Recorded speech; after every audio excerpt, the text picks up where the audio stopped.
네, 시간 됐으니까 우리 시작하도록 하겠습니다.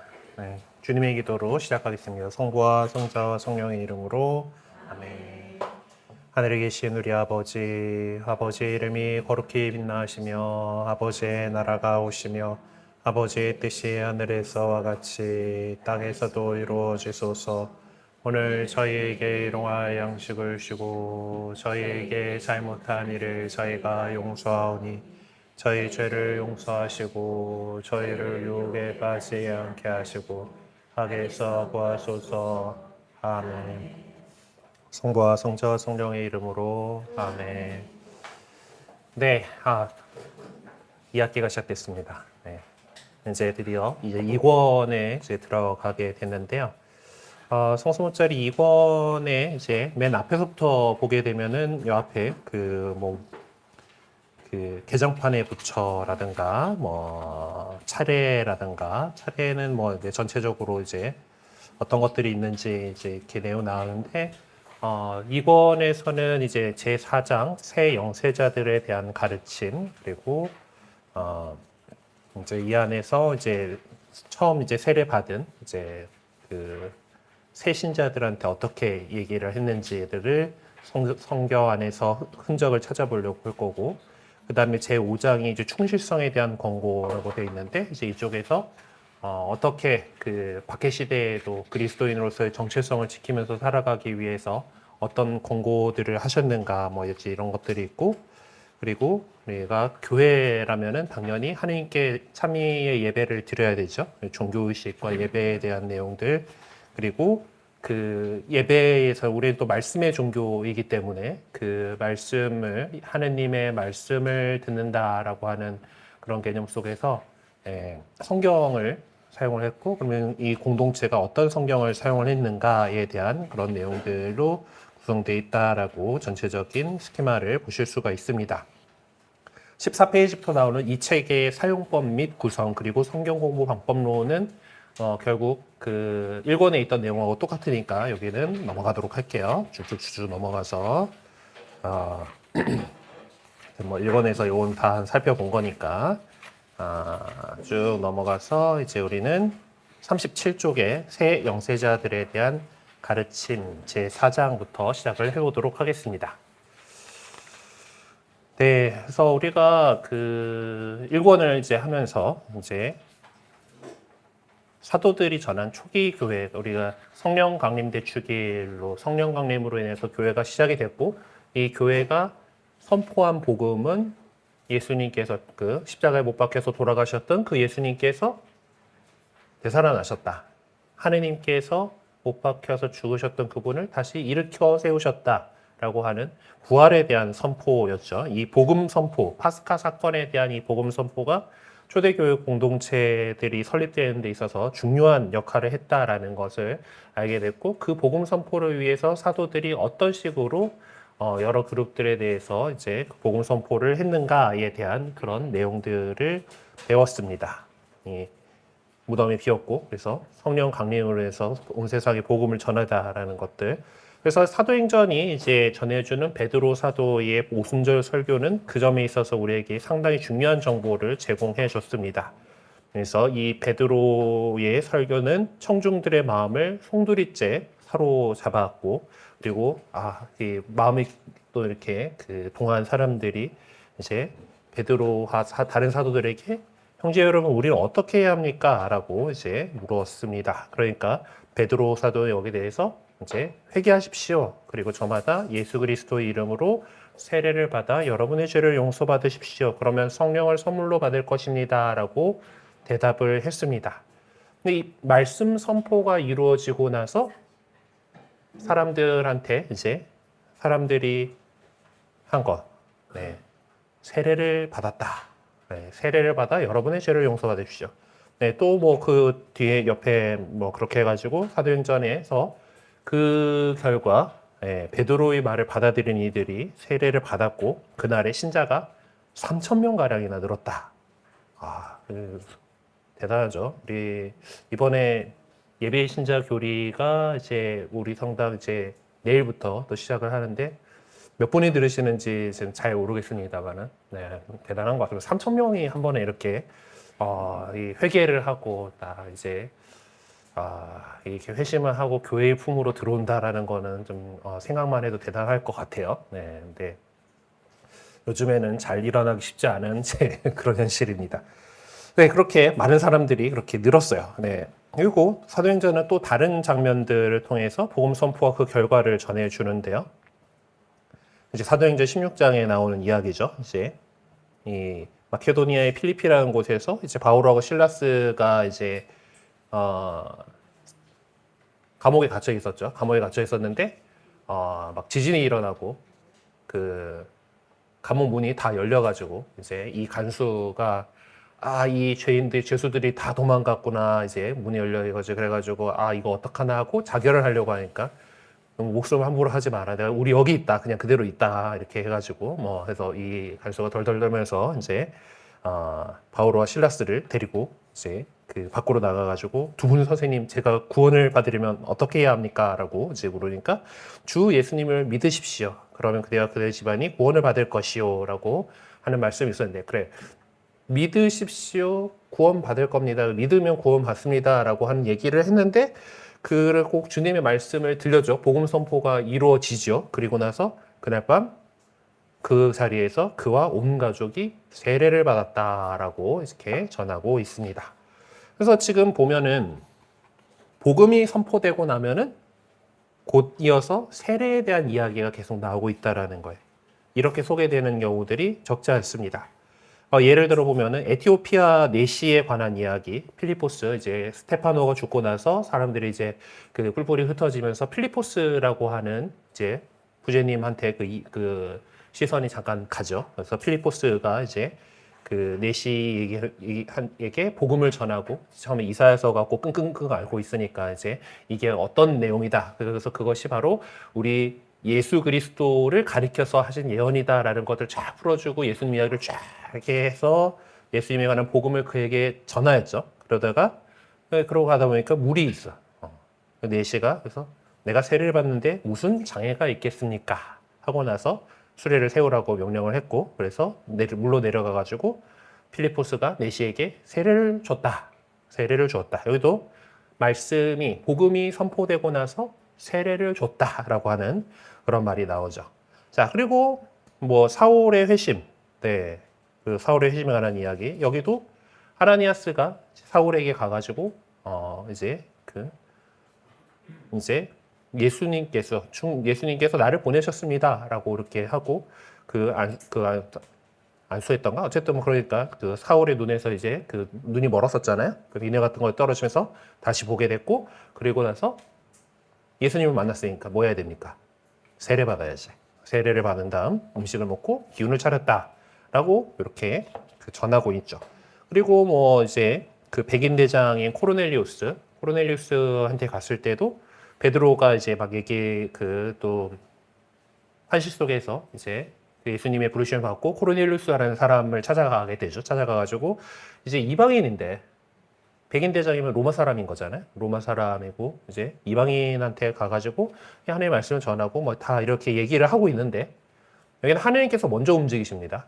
성령을 먼저 보내주죠. 세례도 안 줬는데 이제 성령께서 내리시니까 결국 우리처럼 성령을 받은 이 사람들에게 물로 세례를 주는 일을 누가 막을 수 있겠습니까? 라면서 예수 그리스도 이름으로 세례를 받으라고 그들에게 지시하였다라고 또 이 말씀의 선포가 이루어지고 난 다음에 세례가 베풀어졌다라고 하는 것을 이제 볼 수가 있죠.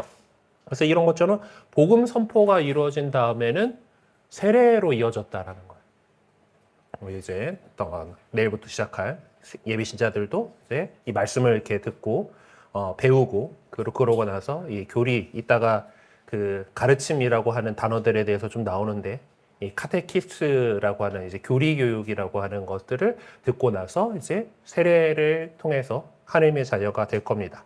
이 세례라고 하는 것은 결국 공동체에 받아들여진다라는 입문성사라고 하죠. 우리 그 예비신자 교리나 초정성체 교리 때 성사에 대해서 배웠던 기억들을 떠올려 보면은 우리 7가지 성사가 있죠.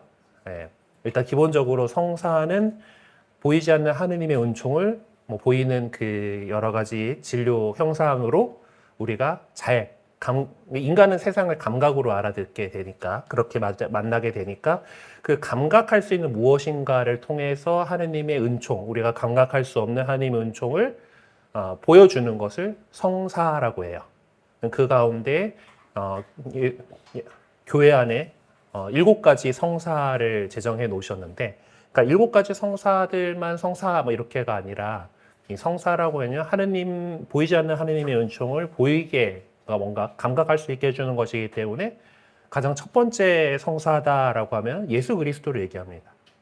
보이지 않는 하느님을 우리가 감각할 수 있는 분으로서 예수님께서 계셨죠. 적어도 그때 사람들은 예수님을 우리 눈으로 시각으로 볼 수 있었고, 가가지고 그 하혈하던 여인처럼 가서 만질 수 있었고, 그분 목소리를 내 청각으로 들을 수 있었어요. 근데 그렇기 때문에 우리가 감각할 수 없는 분인 하느님이 그렇게 감각할 수 있는 존재로서 오셨기 때문에 예수님을 가리켜서 원성사다라고 얘기를 해요. 모든 성사 가운데 으뜸이라는 거예요. 그리고 그 성사, 예수 그리스도는 이제 승천하셔서 우리가 모르잖아요. 그렇죠? 그러니까 어디서 우리 만납니까? 교회 공동체에서 만나요. 교회 공동체를 예수 그리스도의 성사다. 예수 그리스도는 하느님의 성사. 교회는 그리스도의 성사다라고 이렇게 얘기를 하고, 그 교회 안에 생애 주기별 맞춤 형식으로 7가지 성사를 마련해 놓으신 거예요. 그러니까 7가지 성사 가운데에 인문 성사다라고 하는 것이 세례하고 견진하고 성체 성사죠. 네. 이것들이 꼭 결부되어 있기 때문에 인문 성사라고 하는 이름으로 이렇게 되어 있고, 이 세례는 공동체에 받아들이는 성사가 됩니다.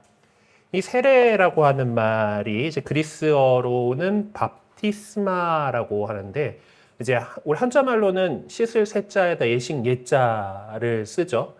씻는 예식이에요. 물이라는 그 형상, 물이라고 우리가 감각할 수 있는 물질을 가지고서 이루어지는 세례이기 때문에 세례고, 물은 씻는 데 쓰는 거죠. 그래서 우리의 지난날의 모든 죄를 씻는 그런 것이 세례입니다. 그래서 씻는 예식이다, 세례라고 얘기를 하고, 이 그리스 말로는 밥티스마라고 하는 이제 그 말 표현을 하게 되는데, 이게 이제 그 박해 시대 동안에 침례로 이제 앞쪽으로 오세요. 앞쪽으로. 네.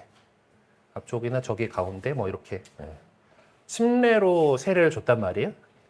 원래 처음에 세례는 침례, 그러니까 물속에 폭 담겨야 돼요.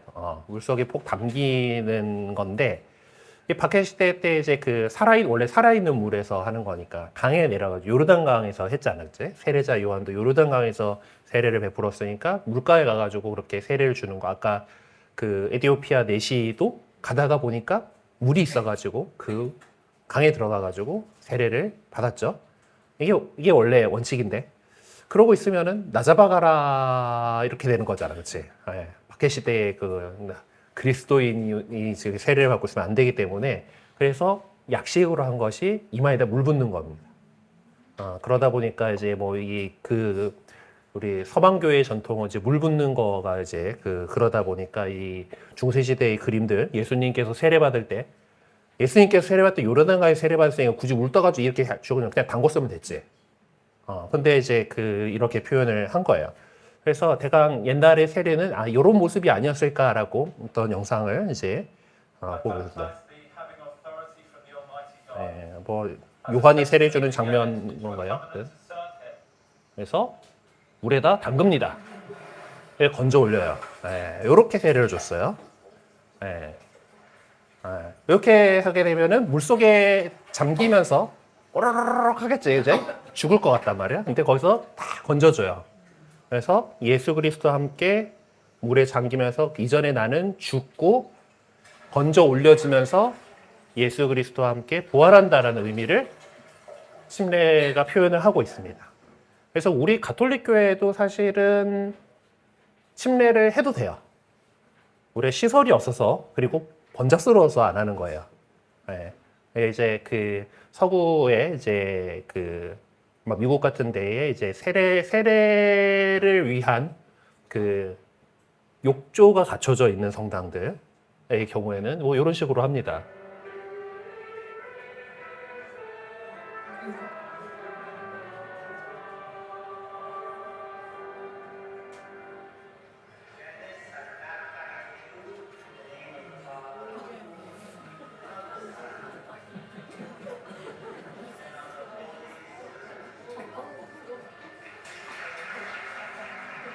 확실하게 그 씹는 느낌이 딱 나겠죠. 예. 그리고 뭐 그러기도 하고 이제 그 개신교 교파들 중에 침례교회라고 하는 데가 있죠. 거기는 굳이 침례교회라고 표현하는 거는 이 물 이렇게 떠갖고 하는 거 아니다 이거야. 그 세례는 침례로 해야 돼. 뭐 이제 그래갖고 침례교회예요. 이런 거에 좀 많이 그 신경 쓰시는 분들이라서 그래서 그리고 뭐 개신교 침례교회가 좀 이렇게 그 침례로 꼭 하고 그 동방절례들도 침례로 합니다. 그래서 정교회 그래서 그 예전에 영화 중에 나이 그리스식 웨딩이라고 하는 그런 영화가 있는 코미디 영화가 있는데 거기 주인공이 그리스 여자하고 이제 결혼을 하게 돼가지고 이제 개종을 하고 이제 세례를 받는 장면이 나옵니다. 거기 막 이제 왜 어린이용 그 풀장 있잖아. 바람 넣어갖고 하는 거기다 물 받아갖고 거기 교회가 이제 뭐 준비가 안 돼 있는지 이제 그런 시설이 없는지 이제 그렇게 해가지고 세례받는 장면이 나오는데 보통 정교회 성당을 가게 되면은 세례용 풀 아까 이제 저렇게 있던 그게 있어요. 우리 저기 아현동에 가면은 그 정교회 우리 한국 정교회 성당 니콜라오 성당이 있는데 거기 가보면은 바닥에 평소에는 다 덮여져 있는 거기 열면은 그 안에 이제 계단해가지고 세례용 욕조가 들어있다라고 합니다. 어쨌든 세례를 뭐 그런 식으로 했는데 뭐가 에러 메시지가 나냐. 어쨌든 이 세례는 기본적으로 누가 주는 거죠. 스승이 그 제자를 이렇게 받을 흐르는 물에 이제 담그는 자기가 오롯이 들어가는 게 아니고 아까도 보면은 그 세례할 때마다 나는 바네사에게 나는 세례를 줍니다. 성부와 성자와 성령의 이름으로 우리가 성부와 성자와 성령의 이름으로 하고 이렇게 신부님이 담그잖아. 그렇죠. 이게 그 세례는 받는 거거든요. 그래서 그렇게 해가지고 그렇게 자기가 들어가는 게 아니고 이렇게 주는 거예요. 그래서 요한의 세례들이 이제 뭐 언급이 되고 이제 그러는데 어쨌든 그걸 통해서 이제 사람들 가운데에서 잘못된 생각을 가진 사람들이 또 나왔던 거예요. 코린토 교회, 그러니까 바오로 사도가 이제 코린토 사람들에게 보낸 편지들에 보면 이런 부분이었는데 나는 뭐 아폴로파다, 나는 바오로파다, 뭐 이제 이런 거가 이제 내가 세례받은 그 사람한테 어떤 뭐 이제 이렇게 연결이 된다라는 그런 생각들이 있었던 것 같아요. 분파잖아요. 이건 아니죠. 뭐 그래도 어떤 사람들은 난 그리스도파다 막 이렇게 막 그러는데 우리는 다시 그리스도파입니다. 그렇죠? 세례는 예수 그리스도의 이름으로 특히 성부와 성자와 성령의 이름으로 세례를 받는 거예요. 요거는 되게 중요한 거라서 성사에 있어서 이 워딩, 세례를 주면서 물을 3번 붓든지 3번 담그든지 하면서 나는 성부와 성자와 성령의 이름으로 이 사람에게 세례를 줍니다라고 해야 돼요.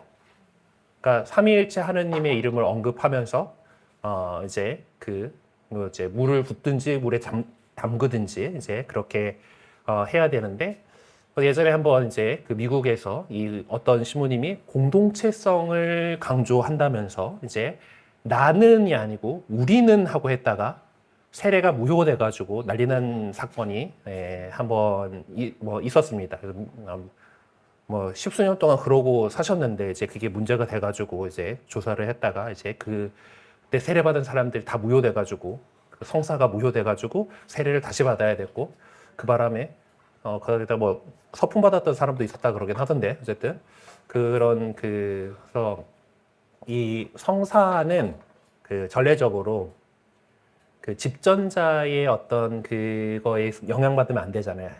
하느님께서 주신 은총인데 제가 막 죄를 많이 짓고 사는 거를 뭐 누군가가 봤다.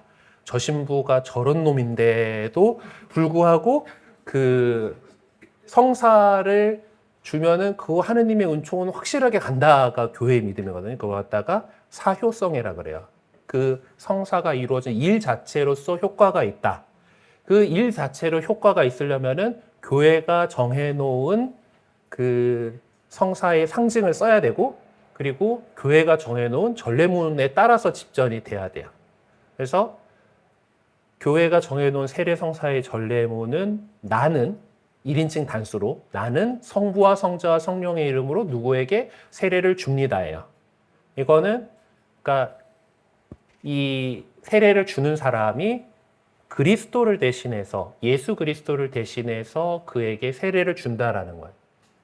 교회 공동체가 주는 것이 아니라 예수 그리스도께서 세례를 준다라는 것을 강조하기 위해서 그렇습니다. 그렇게 해서 이 세례 성사를 받은 사람은 그리스도의 지체가 되는 거죠. 그래서 우리 교회를 가리켜가지고 그리스도의 신비로운 몸이다라고 얘기를 하잖아요. 그렇죠? 예수 그리스도를 머리로 하는 하나의 몸을 이룬다라고 우리는 알고 있습니다. 그래서 교회의 유일한 기초는 바로 예수 그리스도이시고, 그리고 그것들을 이 바오로가 이제 이 코린토 전서에서 이 부분들에 대해서 뭐라고 하면서 그 근거들이 사도들이 자신의 이름으로, 나는 베드로의 이름으로 세례를 줍니다가 아니라 예수 그리스도의 이름으로 세례를 줬다. 네, 이게 사실 이제 성경 자체에는 삼위일체의 이름을 부르면서 세례를 주는 거가 나중에 복음서에 나와요. 그렇죠? 사도행전에 보면은 예수 그리스도의 이름으로 세례를 주고 그렇죠. 이제 그러다 보니까 이제 우리 천주교회는 성공회를 제외한 개신교회에서 세례받고 온 사람들의 세례를 그냥 인정하지 않습니다. 그러니까 따져보고 이렇게 하게 되는데, 그래서 사실 좀 행정 편의주의적으로 그냥 그거 무효일 수 있으니까 다시 세례 좀 뭐 이런 식으로 하기는 하는데, 원래는 거기에도 제대로 했는가를 따져보고서 해야 돼요. 그러니까 애지간히 괜찮은 교파들은 이제 그런 전통들을 잘 지키는 교파들은 어쨌든 그 성부와 성자와 성령의 이름으로 세례를 줍니다라고 하고, 보통 뭐 그런 것들이 세례 증서 뭐 이런 거에 적혀 있다든가, 이 사람은 어느 교회에서 몇 월 며칠에 성부와 성자와 성령의 이름으로 세례를 받았습니다라고 이런 것들이 있는 경우들이 있고, 아니면은 그 목사님이 하는 세례식 영상에서 아직 뭐 그런 것들이 남아 있어, 뭐 아니면 그런 것들이 좀 정확하게 기억을 하고 있어라고 한다라면은 원래는 개종 예식만 해야 돼요. 세례를 다시 주는 거는, 세례는 유일한 세례거든요. 우리가 그 니케아 콘스탄티노플리스 신경에 보면은 유일한 세례를 믿으며라고 하는 부분이 있어요. 세례는 유일한 거다라는 거고, 그래서 이제 한국에서 이렇게 그 개신교 세례 인정 안 하고 이제 그냥 준다에 대해서 좀 그 유럽 쪽 신부님들은 왜? 뭐 이런 느낌을 좀 갖고 있어요. 근데 하지만 우리는 안 그런 것 중에 하나가, 개신교는 오직 성경만으로 이러잖아. 그치? 그러다 보니까 사도행전에 보면은 성부와 성자와 성령의 이름으로 세례를 줍니다라는 얘기 안 나오거든. 예수 그리스도의 이름으로 세례를 줘요. 그래서 그걸 따라가지고 그냥 그렇게 세례를 주는 목사님들이 있는 거예요. 그러면은 무효잖아. 그쵸? 이제 우리 교회가 이 사도로부터 이오는 교회가 공통적으로 세례 성사에 대해서 갖고 있는 거는 성부와 성자와 성령의 이름으로, 아니면 아버지와 아들과 성령의 이름으로든지 어쨌든 삼위일체 하느님의 이름으로 세례를 줘야 된단 말이에요. 근데 이 형식이 어긋나게 되면은 무효다라는 거죠. 네. 어쨌든 뭐 하다 보니까 그렇게 나가는데, 어쨌든 우리가 그래서 예수 그리스도의 지체가 되는 것이 바로 세례를 갖는 거고, 그리고 그러니까 초기에는 아마 어쩌면 그냥 예수 그리스도의 이름으로 세례를 줬을지도 모르겠지만은 삼위일체 하느님에 대한 신앙이 확고해지고, 사실 이제 삼위일체에 대한 신앙이 더 확고해지고 그것들이 믿을 교리로 선포되는 거는 좀 더 지나서잖아요. 325년 니케아 공의회에서 이것들이 더 확정적으로 공의되죠. 올해가 1700주년이 되는 해입니다. 니케아 공의회에서 확정적으로 이제 이것이 믿을 교리로 확정이 선포가 되는다는 거는 그 사이에 이단들이 헛소리들을 했다. 그래서 뭐 예수님이 하느님이 아니라는 둥, 예수님이 사람이 아니라는 둥, 뭐 이제 이런 식의 이단들이 있었고, 거기에 대해서 교회는 정통교리로 성부와 성자 성령께서는 위격으로는 셋이지만은 한 본체이시고 한 분이신 하느님이시다라고 하는 믿음을 갖게 되는 거예요. 그래서 세례 역시 성부와 성자와 성령의 이름으로 베풀게 됩니다. 아마 앞쪽에는 그래서 그냥 예수 그리스도 이름으로 세례를 베풀었을지도 몰라요. 네, 성경의 흔적들만 보면 그렇죠. 어쨌든 이제 그 세례에 대해서 초대교회 신자들은 40페이지 상단입니다. 세례를 말할 때 항시 예수님의 죽음과 부활을 떠올리게 됩니다. 아까 말씀드렸죠. 침례하면 요거 확실하게 드러난다고 꼴꼴꼴꼴꼴 하면서 죽을 것 같단 말이지. 그리고 우리 인간은 물속에 빠지면은 살지 못해요. 그렇죠? 빨리 무트로 나와야 돼. 건져서 올라와야지 살 수 있어요. 그래서 그것처럼 물에서 건져지면서 부활했다. 그 전에 이전에 어떤 죄 많은 나는 물속에 가라앉고 들어 올려지면서 깨끗해진 예수 그리스도의 지체로서 깨끗해지고 거룩해진 내가 다시 부활한다라는 의미를 갖고 있기 때문에 그 죽음과 부활을 늘 느끼게 되는 거죠. 그래서 우리는 그래도 선교 지역이어가지고 성인 예비자 교리가 좀 자주 있고 그리고 세례 성사가 종종 있는데 그리스도교 문화권이면 원래 다 유아 세례 받고 그리고 살짝 어른이 입교하는 경우가 잘 없겠죠. 그래서 어른 입교 예식을 하게 되면은 보통 언제 하냐면은 파스카 성령 이사 때 하는 겁니다. 파스카 성령 이사 때 보면은 그 구세사 전체를 쫙 훑는 독서들이 나오죠. 7개의 구약 독서와 1개의 서강과 복음까지 9번의 독서를 읽게 되는데 한국에서는 시간 없다 하면서 1357 네. 3번은 빼먹지 말라고 꼭 돼 있어요. 그렇죠? 파스카는 또 이집트 탈출의 그거가 있으니까. 어쨌든 그래가지고 그게 뭐냐면은 종합교리 하는 거예요. 예배 신자들이 그동안 준비를 했어요. 하느님 구세사에 대해서 배웠어요. 그럼 그것들을 한번 쭉 이렇게 종합교리를 하는 거고 기존 신자들에게도 그거를 다시 떠올리게 하는 것이 파스카 성야의 그 독서들입니다. 그러고 나서 보통 옛날에는 자정에 시작했잖아. 그렇죠? 아주 예전에를 기억하시는 분들은 파스카 성야 미사를 자정 미사로 들으셨던 기억이 있는 분들이 있을 겁니다. 어느 순간에 자정에 마치는 걸로 이렇게 한 10시쯤 하다가 요즘에는 많은 본당에서 그것도 힘들어. 그래서 8시 미사로 이렇게 하고 있죠. 뭐 어쨌든 해 떨어지고 캄캄할 때 하면 돼. 하면 되고 다음날 해 뜨기 전까지 마치면 되거든.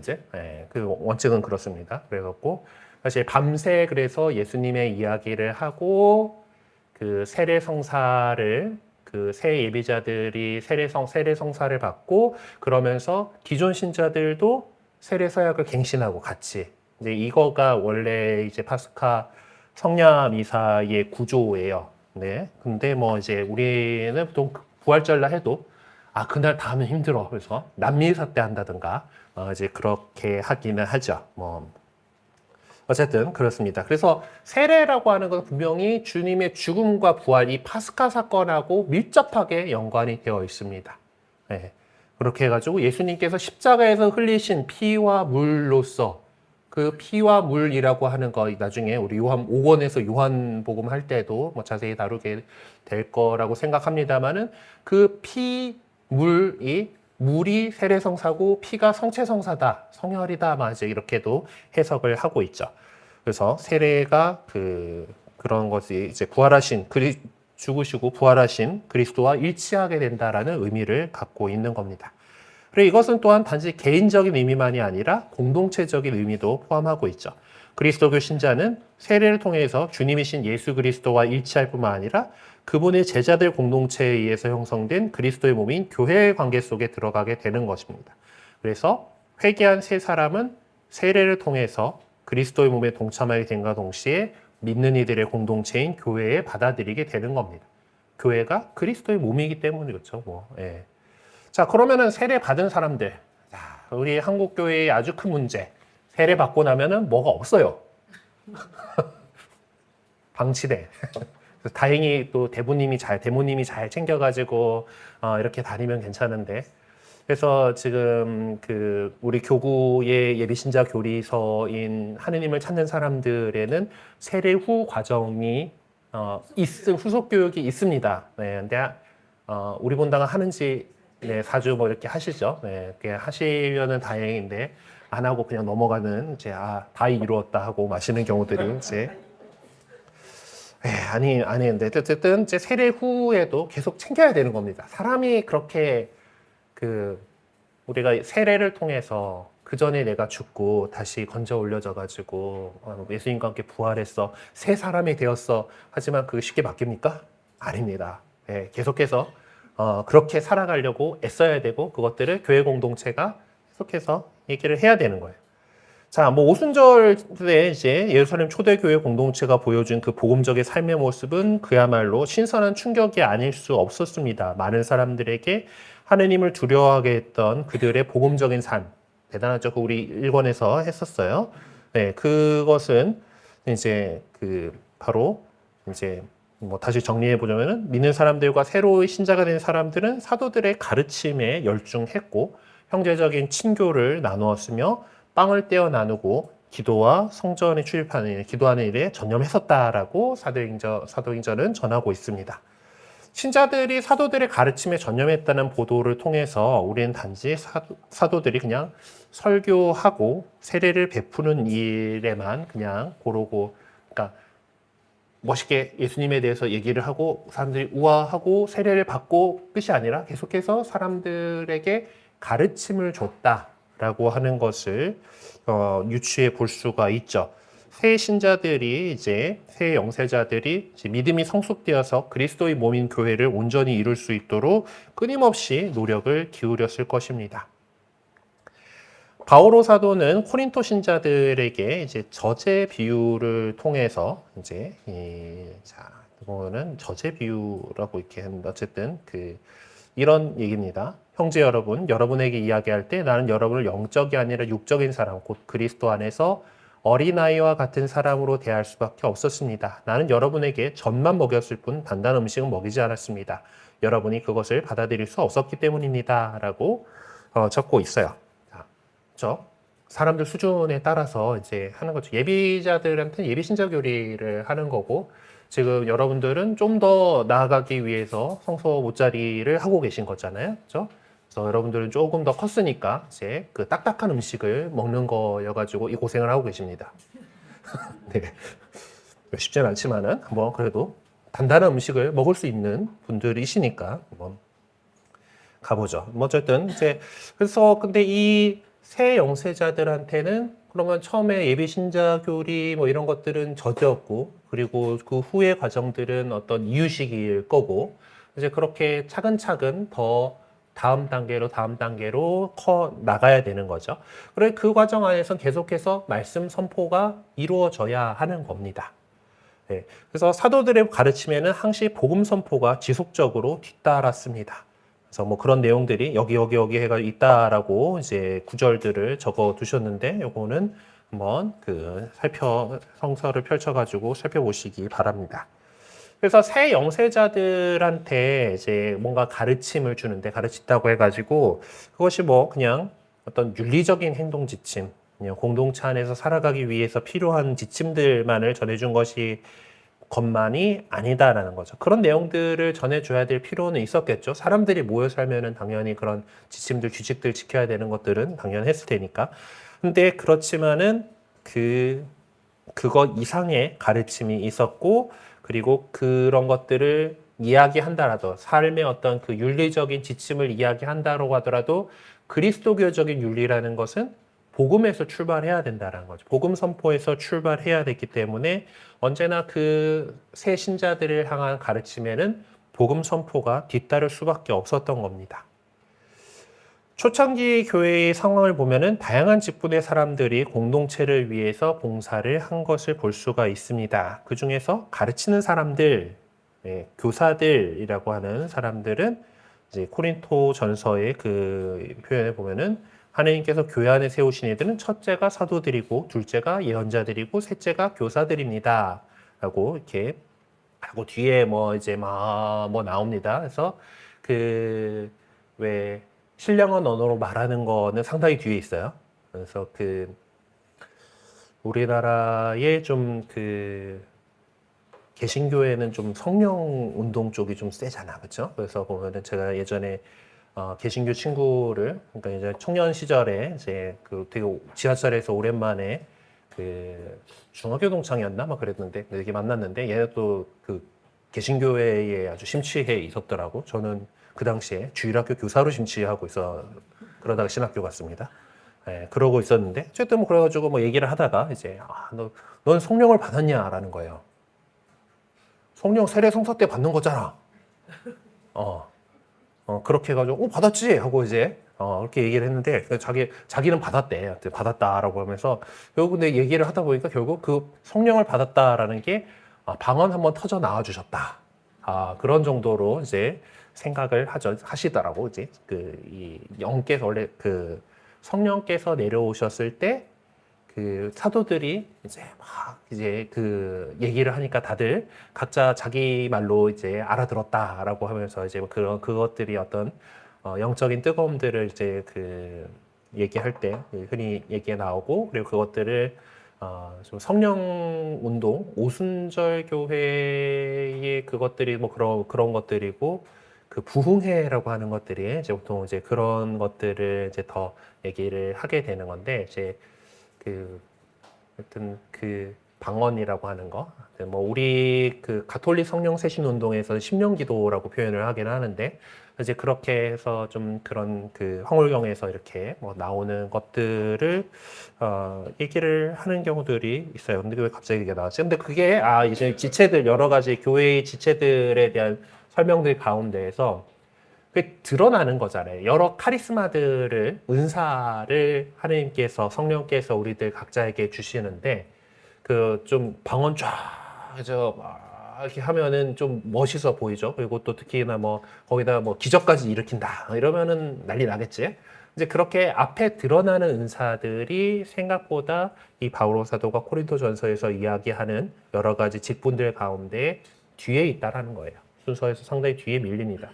왜냐면 그것들이 교회 공동체를 잘 살리는 방향으로 활용되면 좋은데, 우리 인간들이 잘 넘어가는 유혹 중에 하나가 이제 내가 그런 걸 했어라고 하는 걸 가지고 나를 드러내 보이려고 하는 그런 우를 범할 때가 있어서 그래요. 어쨌든 그래서 이제 그 교회 안에 세우신 이들이 첫째가 사도들이고 둘째가 예언자들이며 셋째가 교사들입니다라고 하면서 이 사람들을, 신자들을, 새 신자들이든 오래 신자들을 가르치는 사람, 가르침을 주는 사람들이 중요하다라고 이렇게 얘기하는데, 여기에 교사들입니다라고 하는 이제 교사들에 해당하는 그 그리스어가 디다스칼로우스라고 하는 단어, 디다스 뭐 이렇게 하는 거, 디다스크, 이 단어를 좀 기억을 해두시고 쭉 따라가 보도록 합시다. 어쨌든 가르치는 사람이라고 하는 건 그렇죠. 사실 복음서에서도 보면은 요한이라던가 예수님에 향해 가르쳐서 사람들이 스승님이라고 표현하죠. 뭐 랍비라고 요한복음서 같은 경우는 아예 그냥 그 히브리말 그 셈어를 갖다가 그냥 그대로 음차해가지고 적기도 하지만은, 하여튼 뭐 그 예수님에 대한 호칭들이 보통 스승님이에요. 여기 지금 그 마테오복음서 제 컴퓨터가 오늘 좀 이상한 거가 좀 에러가 계속 뜨는 띵동하면서, 하여튼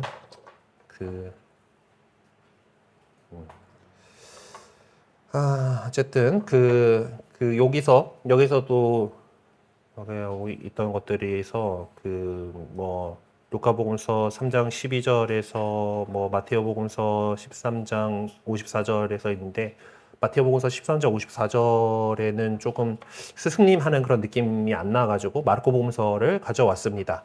훌륭하십니다, 스승님 하고 불러줘. 여기도 디다스칼레, 이거는 어미 변화를 해가지고 혹격으로 이제 사람을 부르는, 스승님하고 부르는 그걸로 바뀌어가지고 어미가 조금 변화하긴 했는데, 디다스칼이라고 하는 저거는 그대로 있죠. 네.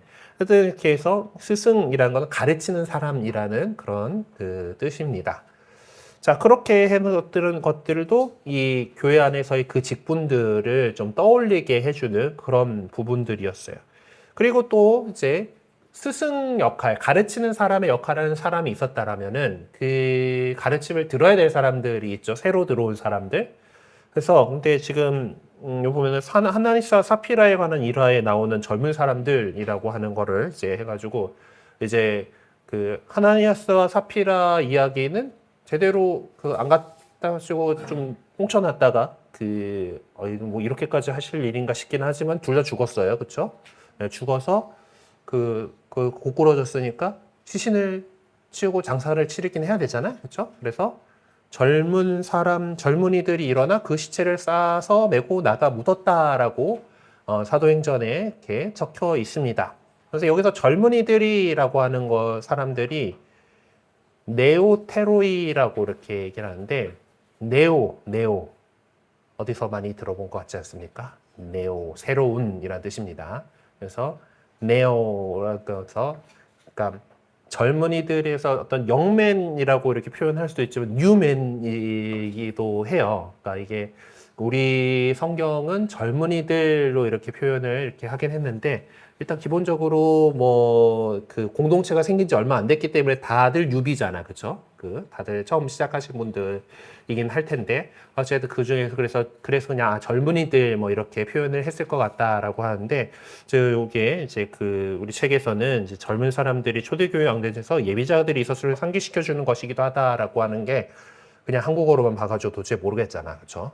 왜 이 젊은 사람들이 왜 예비자야? 뭐 이제 하지만은 즉 원어를 좀 살펴보다 보면은 이 사람들이 영맨이기도 하지만 뉴맨이기도 하다라는 이렇게 해석할 수 있는 거에서 새로 들어온 사람들 뭐 이제 이렇게 볼 수 있는 이제 그런 부분입니다. 어쨌든 그래서 그런 사람들이 있었을 거다. 교회 여러 지체들이 있었기 때문에 그렇습니다. 자, 그래서 여기서 우리 또 중요한 본문 하나를 또 봐야 되는데, 그것은 갈라티아서 6장 6절에 나오는 말씀이고, 말씀을 배우는 사람과 그것을 가르치는 사람과 좋은 것을 모두 함께 나누어야 합니다라고 이렇게 했는데, 이게 말씀을 배우는 사람은 그걸 가르치는 사람과 좋은 것을 모두 함께 나눠야 합니다라고 해가지고, 좋은 것은 뭐니 해도 뭐니가 이제 좋은 거니 뭐 이제 그렇게 생각을 해가지고 이제 아예 좀 이제 돈도 좀 그렇게 하고 뭐 이제 경제적으로 그렇게 해줘야 되느냐 뭐 이제 그런 보수를 의미하는 이야기가 아니에요. 그래서 가르침이라고 하는 이 가르침을 배웠으면은 그것들을 삶으로 해서 가르침에서 나오는 좋은 열매들을 함께 나눌 수 있도록 그렇게 해야 된다. 그러니까 어떤 실천을 통해서 나눠지는 사랑의 열매들을 소의 공동체처럼 그것들을 잘 이렇게 함께 나누면서 살아가는 그런 공동체를 이뤘다라고 하는 것을 볼 수가 있습니다. 자, 그러면은 이 가르침의 내용들은 어떤 것들이었을까? 네, 그 가르침의 내용들.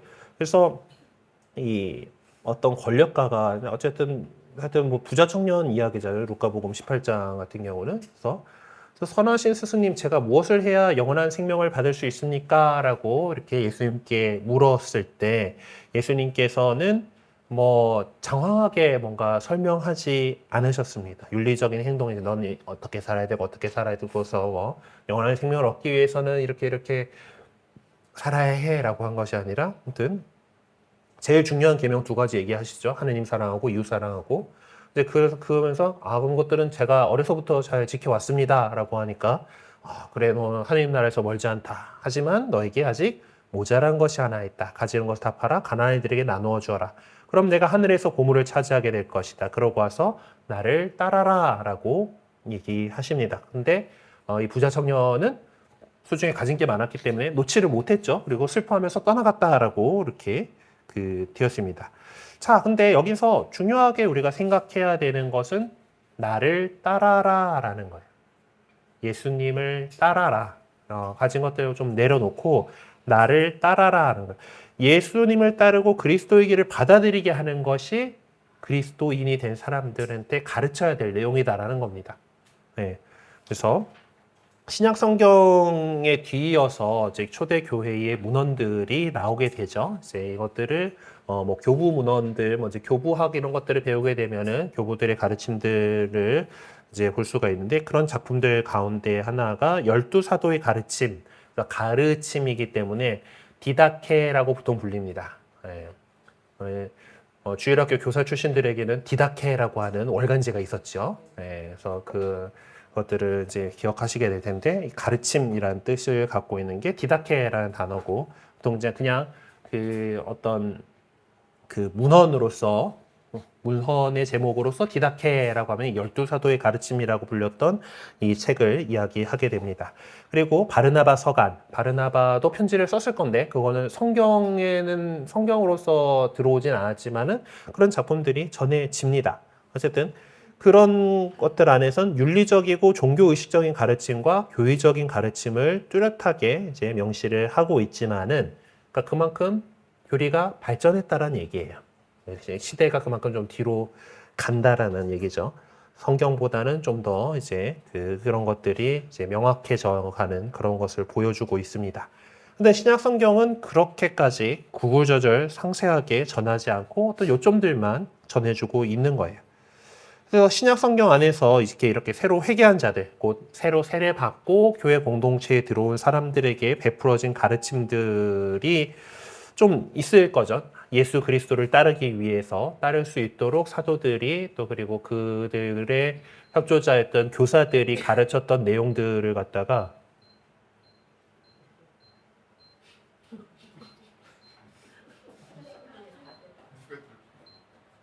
지금 선풍기 소리죠, 지금.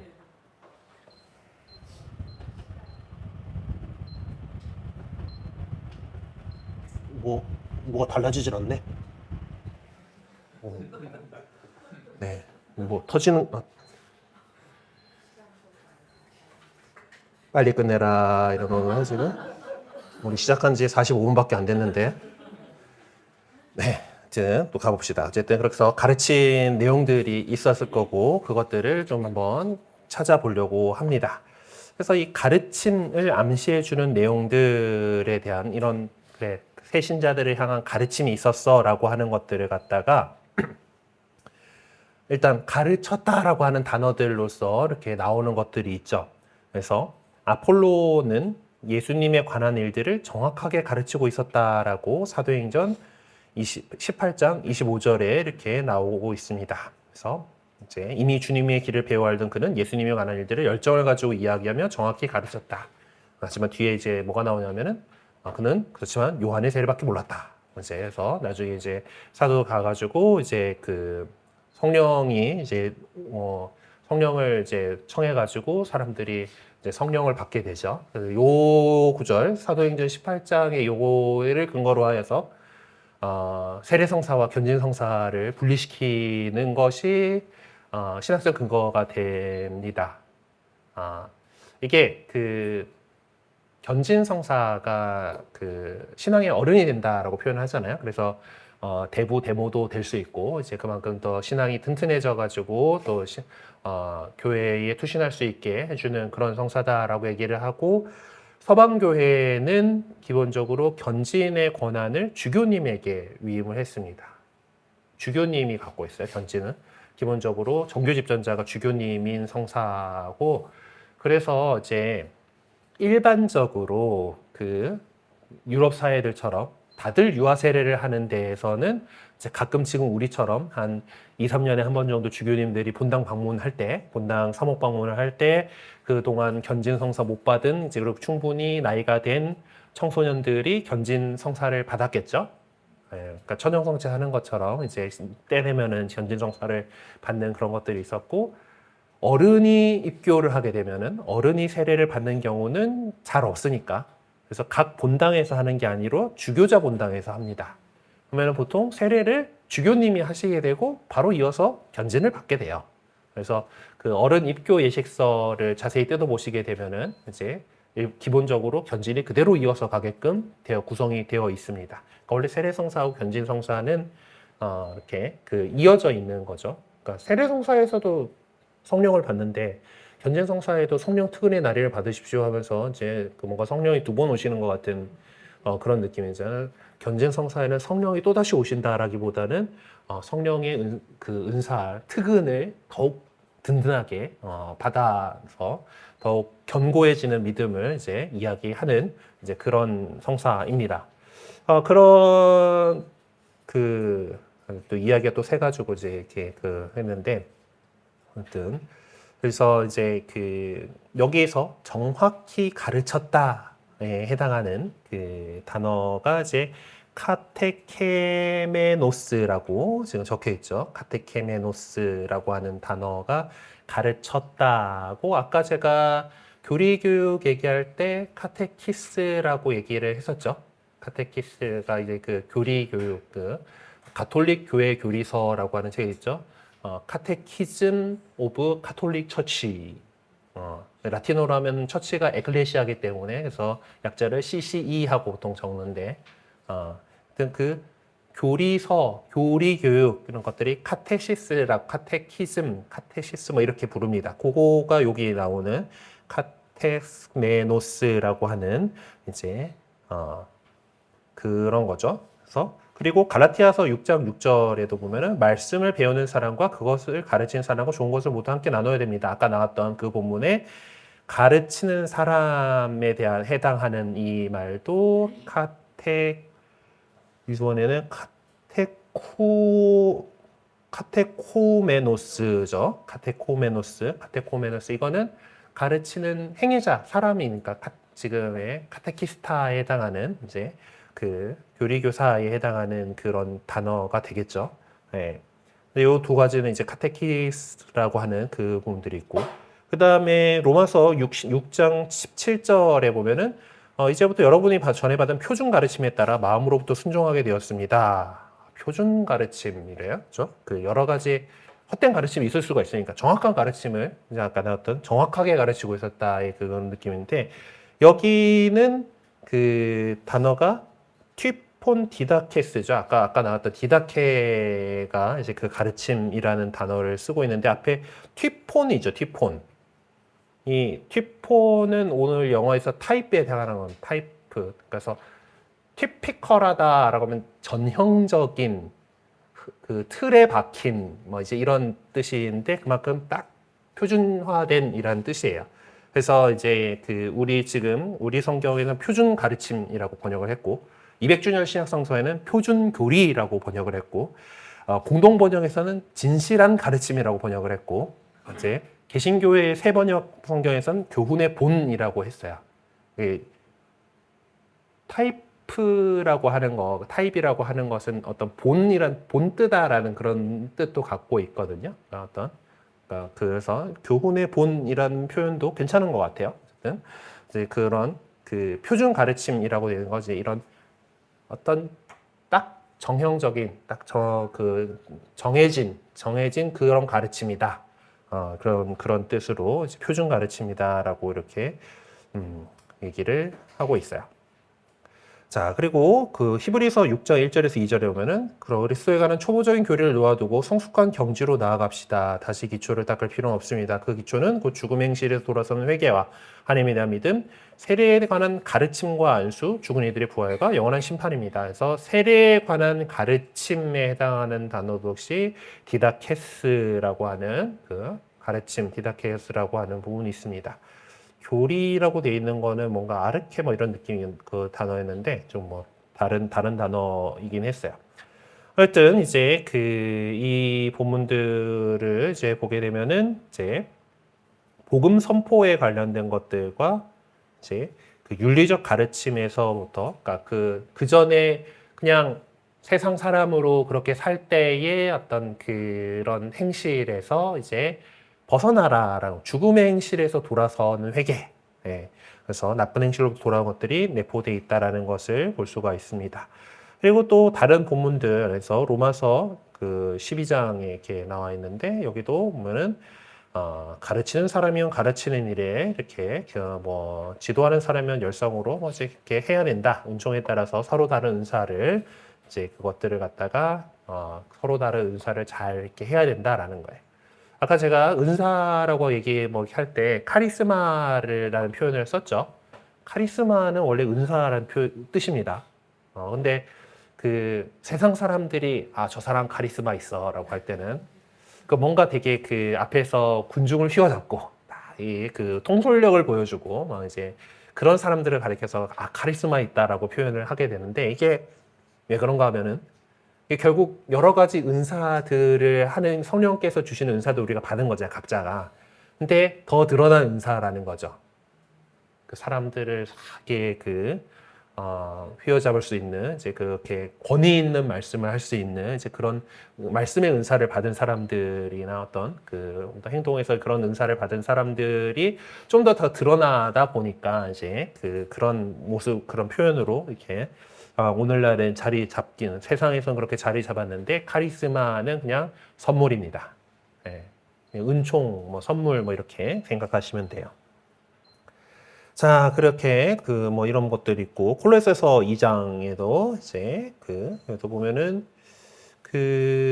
여기서는 왜 가르침이 있긴 법규와 가르침에 따른 것들일 뿐입니다. 근데 여기는 조금 이제 옛날 율법의 규정 뭐 이런 느낌으로 다가오고 있는 말인데 얘를 왜 여기다가 해놨는지는 조금 저도 잘 모르겠어요.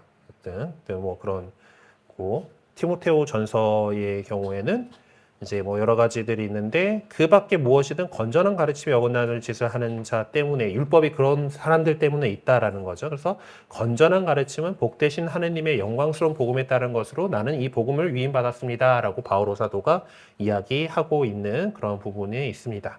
여기 적혀 있는 그래서 1장 10절은 딱 그 밖에 무엇이든 건전한 가르침에 어긋나는 짓을 하는 자 때문에 있다는 것입니다가 대충 10절에 해당하는데 아무튼 건전한 가르침은 역시 교회가 가르치는 것이 건전한 가르침이다라고 하는 거죠. 영광스러운 복음에 따른 것이 건전한 가르침이다라는 것을 강조를 하고 있습니다. 그리고 그 다음에 티모테오전서의 4장 1절. 네. 그래서 여기가 내가 잘 모르겠다 했구나. 마귀들의 가르침에 정신이 팔려 있는 믿음 말려서 믿음을 저버릴 것입니다. 라는 헛된 가르침들도 있다라는 그런 얘기죠. 그래서 그 가르침을 잘 식별해야 한다라는 그런 것들이죠. 그리고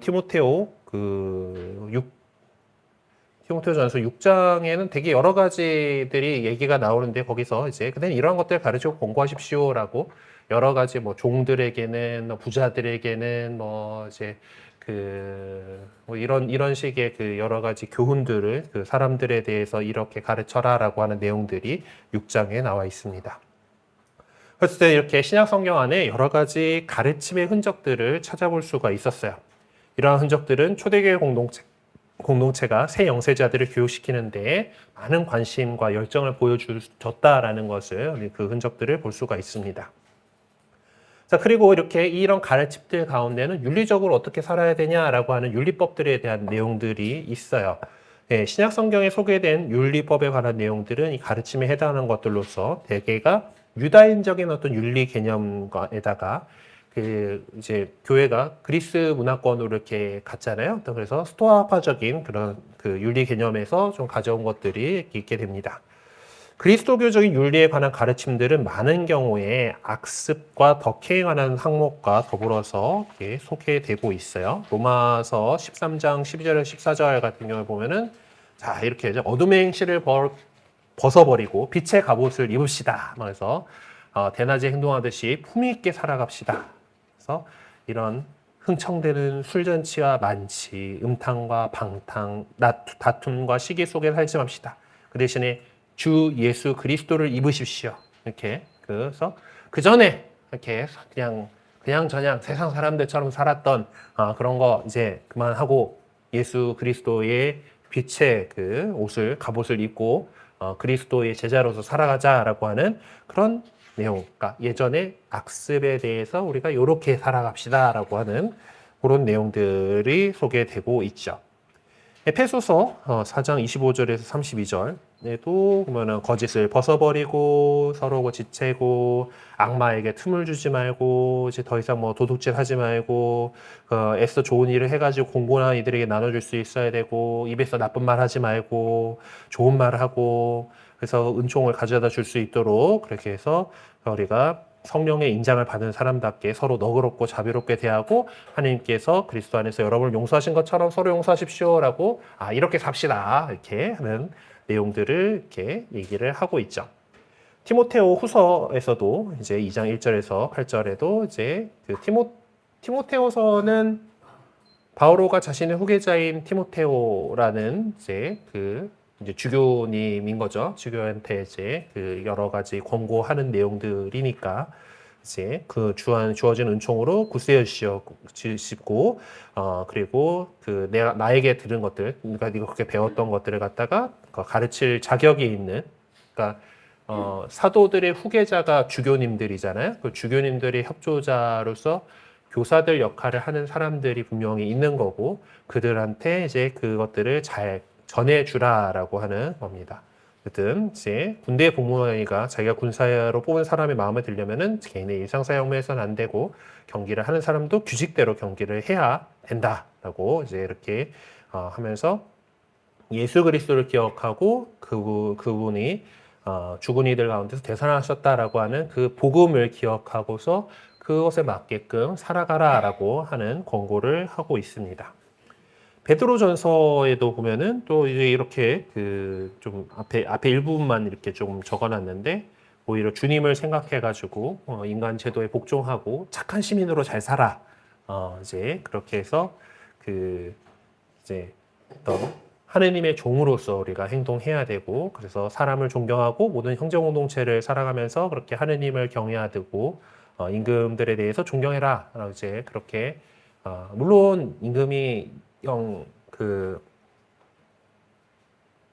악에 빠져가지고 그렇게 살아가고 하면은 우리가 목숨 걸고 이제 신앙을 지키고 그렇게 해야 되겠지만은 그렇지 않다라고 한다라면은 기본적으로 우리 그리스도인들은 착한 시민으로서 올바른 시민으로서 잘 살아가라라고 하는 것들이 이런 가르침들이죠. 어쨌든 그리스도교적인 윤리가 유다인이나 어떤 스토아적인 윤리 개념과 좀 다른 점들, 그 나름대로 특수성과 고유성을 갖고 있는 것은 사실 그것이 어디서 나오느냐라는 거죠. 이 윤리적인 가르침은 다 근거가 예수 그리스도에게서 나온다라는 거. 예수 그리스도의 가르침, 예수 그리스도의 복음, 그리고 그리스도인으로서 살아가는 것. 예수 그리스도를 머리로 하는 신비로운 몸의 지체로서 살아가기 위해서 이 거룩한 교회 안에 속해 있는 내가 거룩해지려고 해야 한다라는 겁니다. 그 점에서 이제 얘기를 하고 있는 거죠. 그래서 에베소서 6장 7절에 보면은 사람이 아니라 주님을 섬기는 것처럼 기쁘게 섬기십시오. 그리고 무슨 일을 하든지 사람이 아니라 주님을 위하여 하듯이 진심으로 하십시오. 주님을 생각하여 모든 인간 제도에 복종하십시오라는 이런 얘기들을 하는 것 다 근거가 주님을 위하여다라는 거죠. 그런 그 윤리적인 출발점이 다르기 때문에, 그러니까 그 당시에 히랍 세계에 갖고 있던 스토아적인 그런 그 좋은 그 윤리들의 그 출발점과 그리스도교 윤리의 출발점이 다른 거 우리는 주님 때문에라고 하는 그것에 있다라고 할 수가 있겠습니다. 그리고 예수님께서 하신 말씀들이나 사도들이 한 말들은 사실 그냥 그 두리뭉실하게가 아니라 정말 그 사람들 그 구체적인 상황과 환경 속에서 이렇게 하신 말씀들이다라는 거예요. 그래서 그 말씀들은 이미 그때의 상황이나 환경 안에서 구체적인 결단을 요구하는 그런 의미로서 이 말씀들이 전달된 것이었는데요. 그래서 마테오복음서 5장 39절 이하하고 루카복음서 6장 27절 이하, 로마서 12장 14절 이하를 비교하면서 읽어보라라고 돼 있는데 여기 내용들은 대충 다 비슷한 내용들입니다. 그 원수도 사랑해라라는 그런 내용이에요. 눈은 눈으로 이어서 나는 너에게 말한다. 악인에게 맞서지 마라. 오히려 누가 오른뺨을 치거든 다른 뺨마저 돌려대어라. 또 너를 재판에 걸어서 내 속옷을 가지려는 자에게는 겉옷까지 내주어라. 누가 너에게 1000걸음을 가져고 강요하거든 그와 함께 2000걸음을 가져와라. 달라는 자에게 주고 꾸려는 자를 물리치지 마라 라고 하는 요 내용. 그보다 조금 더 있습니다만은 지명관계자 요것만 넣었어요. 자, 루카복음 보면 비슷한 얘기들 또 나오죠. 너희는 원수를 사랑하여라. 너희를 미워하는 사람에게 잘해주고 너희를 저주하는 자들에게 축복하며 너희를 학대하는 자들을 위하여 기도하여라. 내 뺨을 때리는 자에게 다른 뺨을 내밀고 요거는 앞에 거하고 겹치죠. 확실히. 내 겉옷을 가져가는 자에게 속옷까지 가져가게 내버려둬라. 이것도 비슷한 맥락이죠. 달라고 하면 누구에나 주고 내 것을 가져가는 이에게서 되찾으려고 하지 마라. 남이 너에게 해주기를 바라는 그대로 너희도 남에게 해주어라 라고 하는 이런 그 말씀들을 이렇게 하고 있습니다.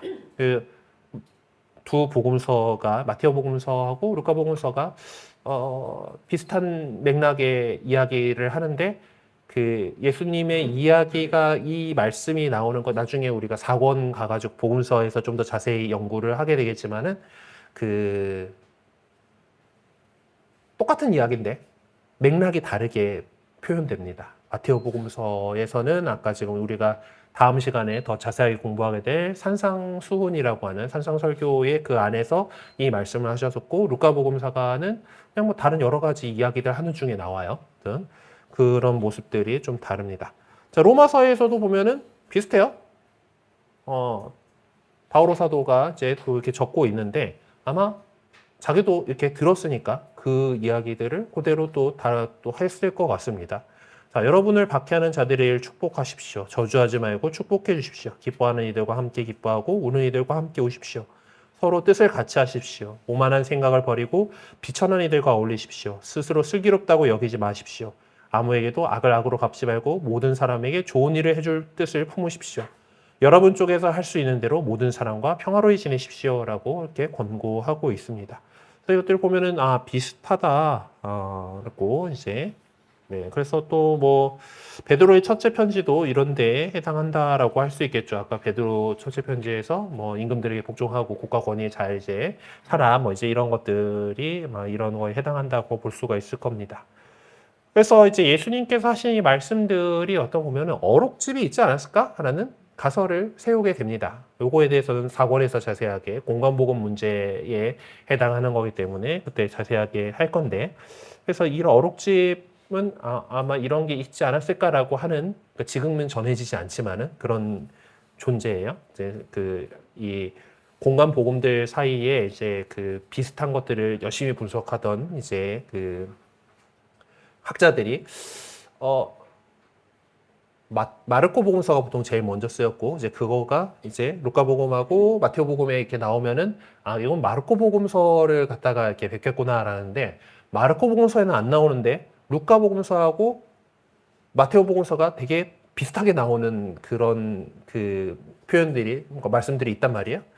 그러면은 이거는 둘이 어디서 참고해서 봤을 것 같은데 하면서 그 나오는 것이 이제 이 어록이라고 하는 그 가상에 있었는지 없었는지 모르지만 있었을 것이 강하게 의심되는 그런 문헌이 있다라는 겁니다. 막 이제 거기 그것에 이제 들어있는 그런 말들일 거예요. 거기서 이제 해서 그래서 그 예수님의 말씀을 우리가 산상설교라고 부르는 마테오복음서 5장에서 7장, 그러니까 마테오복음사가는 요 안에다가 잘 정리를 해놨습니다. 그래서 쫙 하면서 이제 서문부터 해가지고 그래서 우리가 이제 이 산상 설교를 한번 이렇게 쭉 이렇게 살펴보면서 이제 그것들을 할 수 있고, 그리고 뒤에 또 사도들의 한 말의 경우에는 바오로가 밀레토스에서 원로들에게 한 담화문, 이제 그 바오로가 이제 떠나기 전에 막 이제 쭉 하는 것들을 할 수가 있었을 것 같아요. 이제 그것들을 이제 살펴보러 좀 더 들어가 보도록 하죠. 그래서 본격적으로 들어가는 거는 다음 주에 할 거고, 오늘은 그 옆에 총괄적 연구 질문해가지고 이 산상 설교의 어떤 구조로 되어 있는가를 한번 살펴보고 끝내도록 하겠습니다. 그래서 예수님께서 하신 수많은 말씀들 가운데에서 대표적인 것을 뽑으라고 하면은 이 산상 설교라고 하는 산에 오르셔가지고 많은 제자들에게 말씀하신 그 내용일 겁니다. 산상설교는 마테오복음서 5장에서 7장의 복음적인 담화문을 시작하는 화두로 제시되고 있어요. 이 산상설교는 사실 새 영세자들을 가르치기 위한 목적으로 수집되고 그에 맞게 어떤 가르침이라는 형태로 제시된 예수님의 말씀이다라고 할 수 있겠어요. 그래서 우리는 마테오복음서 5장에서 7장을 그래서 복음적인 담화문이다라고 하는 명칭으로 부르겠다라는 겁니다. 자, 그래서 이 도식 어떤 구조를 갖고 있는가를 한번 좀 보도록 하죠. 자, 이 복음적인 담화문인 5장에서 7장 내용들은 이제 서문으로 시작을 합니다. 이제 시작을 하면서 뭡니까? 행복하여라, 진복팔단이라고 불리는 이제 그거죠. 그래서 이 복음, 이 기쁜 소식이고 그것을 살아가는 사람들이 행복하다라는 선언으로, 행복 선언으로 이제 이 말씀을 시작합니다.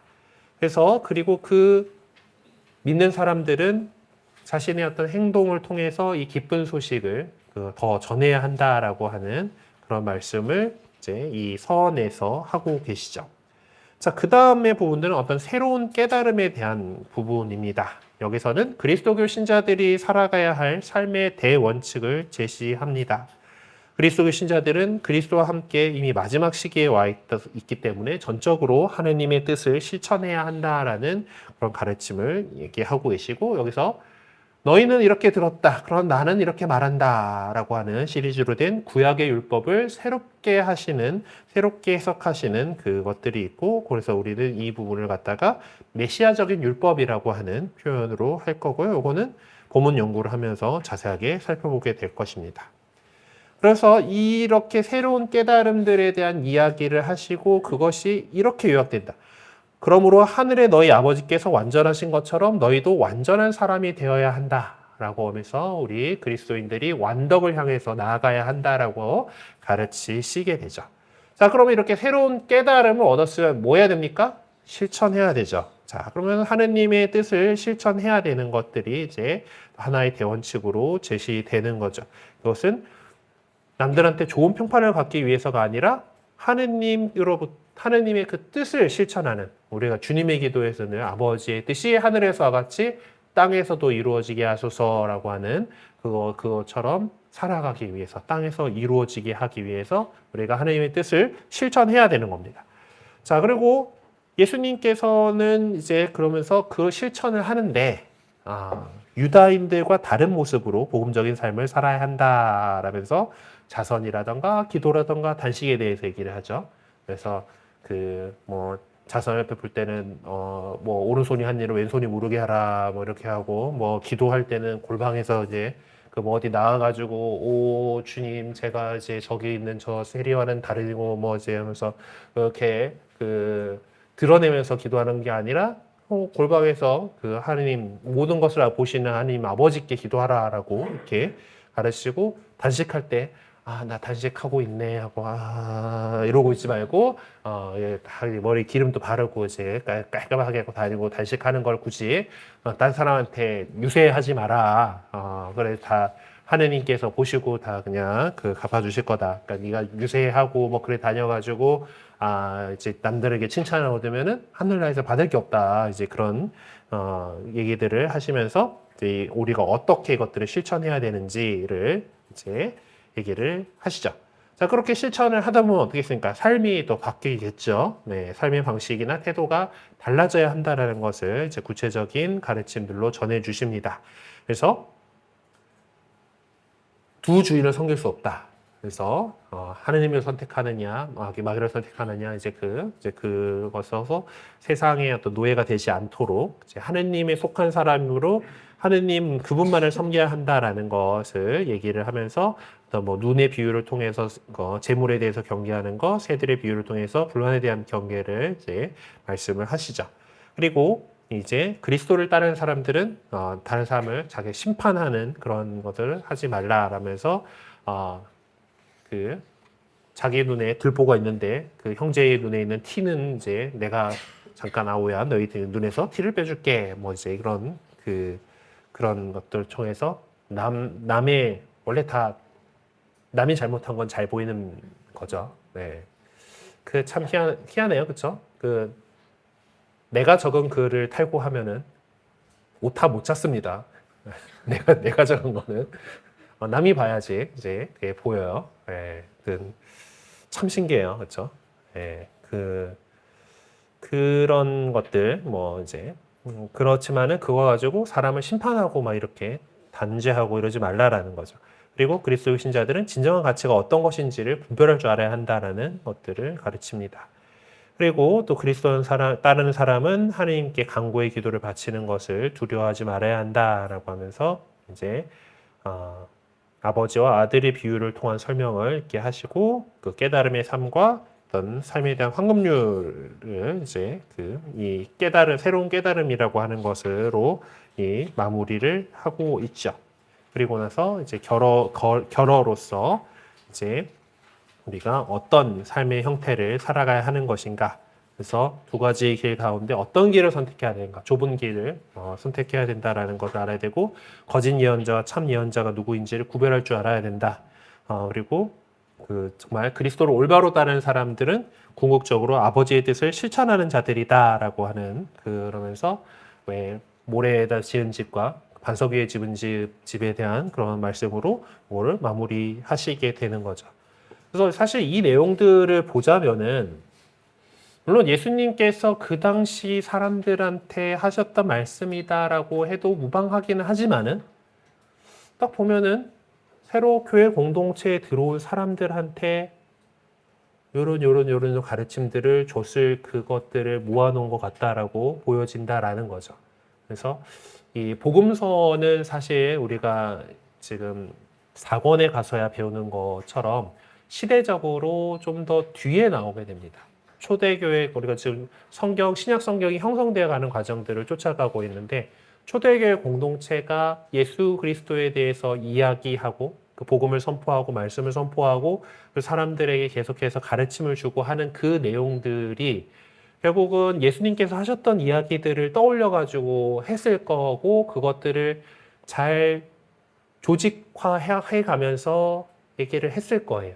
그러니까 그런 흔적들이 그러니까 마테오복음사가의 공동체 안에서는 이미 이런 형태로 그것들이 모아져 있었던 거고 그거를 예수님께서 그때 그 산에서 많은 사람들 모아놓고 어떤 얘기를 하셨었어의 그 내용으로 아마 들어간 게 아닐까라고 생각해 볼 수 있겠습니다. 왜냐하면 그때 누가 녹음기 들고 아니면은 뭐 이제 필경사가 막 열심히 예수님께서 수첩 들고 가가지고 예수님이 이 말씀을 하셨다 이렇게 기록해 놓은 거 아니잖아요. 다들 그냥 기억하고 있던 그것들을 뭐 이야기로 해오다가 만들어진 게 복음서다 보니까 이제 그런 내용들이 이제 아마 초대교회 공동체가 이 사람들을 가르침을 주기 위해서 했던 그런 내용들이 예수님의 말씀으로 들어가지 않았을까라고 하는 것이 이제 우리 책이 이제 주장하는 바이고 이제 그런 가르침으로서 대표적으로 잘 구성이 되어 있는 산상수훈에 대해서 우리는 다음 시간부터 알아보도록 하겠습니다. 네, 그래요. 혹시 뭐 질문하실 거 있으실까요? 네, 뭐 궁금하신 거 있으면은 뭐 나중에 따로 이제 물어보시고, 네, 오늘 이 시간으로 마치도록 하겠습니다. 그러면은 하나님께 영광 드리면서 오늘 이 시간 마치겠습니다. 성부와 성자와 성령의 이름으로 영광이 성부와 성자와 성령께 시자 항상 영원히 아멘. 성부와 성자와 성령의 이름으로 아멘. 수고하셨습니다.